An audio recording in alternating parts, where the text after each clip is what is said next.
চাঁপাইনবাবগঞ্জের স্বনামধন্য নবাবগঞ্জ মডেল সরকারি প্রাথমিক বিদ্যালয়ের আয়োজনে অত্র বিদ্যালয় প্রাঙ্গণে আজ 17 নভেম্বর সোমবার সকাল 10:30টায় স্কুল ফিডিং কর্মসূচির উদ্বোধন অনুষ্ঠিত হয়।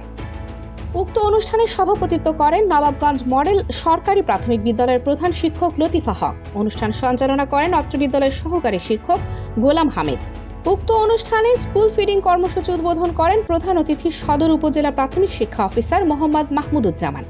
বিশেষ অতিথি হিসেবে উপস্থিত ছিলেন সদর উপজেলা সহকারী প্রাথমিক শিক্ষা অফিসার মোহাম্মদ আব্দুল লতিফ, উপজেলা সহকারী প্রাথমিক শিক্ষা অফিসার শবনম আক্তার, অত্র বিদ্যালয়ের সহকারী শিক্ষক মোহাম্মদ নিয়ামতুল্লাহ ও মোহাম্মদ জাহাঙ্গীর আলম প্রমুখ। সারা দেশে 150টি উপজেলায় 19,419টি সরকারি প্রাথমিক বিদ্যালয়ে ফিডিং কর্মসূচি উদ্বোধন করা হয়।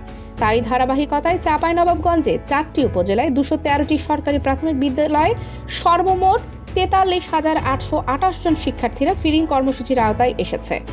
শিক্ষার্থীদের খাবার তালিকায় থাকছে বিস্কুট, বনরুটি, ডিম, UHT দুধ, কলা বা মৌসুমি ফল। আজকে উদ্বোধনী অনুষ্ঠানে প্রধান অতিথি সহ অন্যান্য অতিথিরা শিক্ষার্থীদের হাতে প্রাণ কোম্পানির 200 মিলিলিটার দুধ তুলে দেন।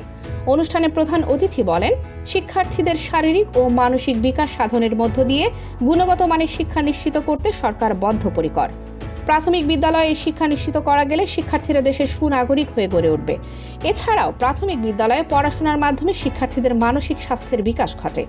পাশাপাশি তাদেরকে পুষ্টিকর খাবার সরবরাহ করার মধ্য দিয়ে তাদের শারীরিক স্বাস্থ্যেরও বিকাশ ঘটবে। ফলে শিক্ষার্থীরা স্কুলমুখী হবে, পড়াশোনায় মনোযোগী হবে।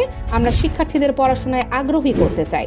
শিক্ষার্থীরা পড়াশোনায় আগ্রহী হবে, এই শিক্ষার্থীরাই একদিন সমাজের কল্যাণে অবদান রাখতে পারবে।